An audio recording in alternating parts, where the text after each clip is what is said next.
small, intellectually, politically, and economically insignificant Africa.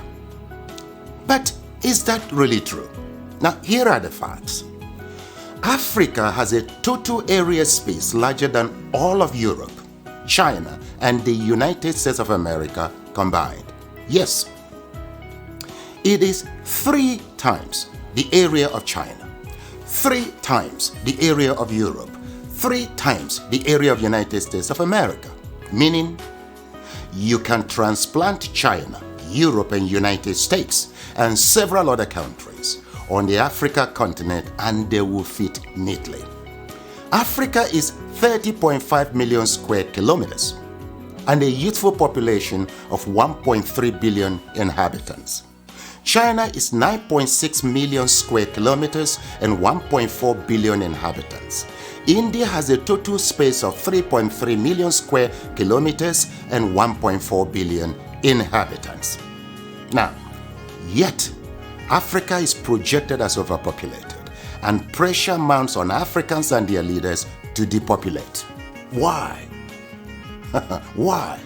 Now, please note, Africa is home to 60% of the world's arable land, 90% of raw material reserve, 40% of gold reserve, 33% of diamond reserve, 95% of platinum reserve, and holds the largest bauxite reserves in the world. Of course, in addition to manganese, woods, uranium, crude oil, and others. Yet, the continent is touted as the poverty capital of the world and ripe for depopulation. The question is, why? Well, President Jacques Chirac of France provides an illuminating insight. He said, "We bled Africa for 4.5 centuries. We looted their raw materials, then we told lies that the Africans are good for nothing.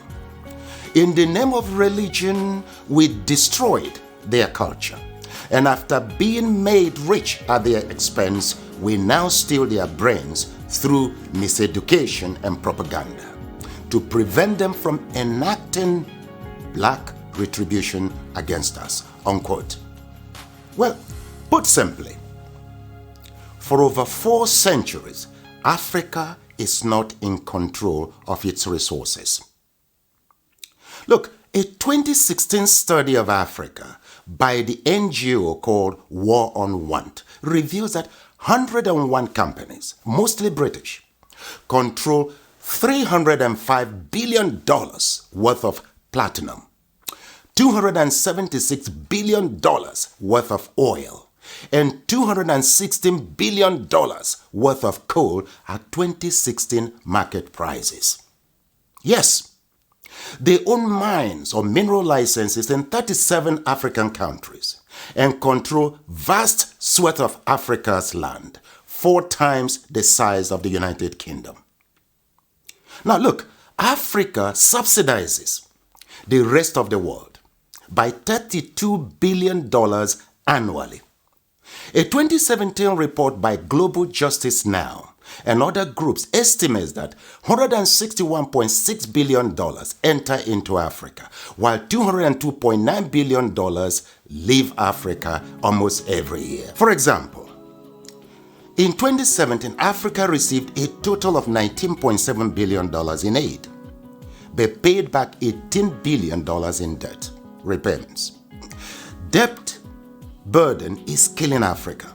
African governments have borrowed between 25 and 75% of their GDP, but with little or nothing to show for it. Africans in the diasporas remit not less than $32 billion annually, but multinational companies siphon $32.4 billion in profits and illicit financial outflows. Look, an estimated $29 billion are stolen via illegal logging, fishing, and poaching annually.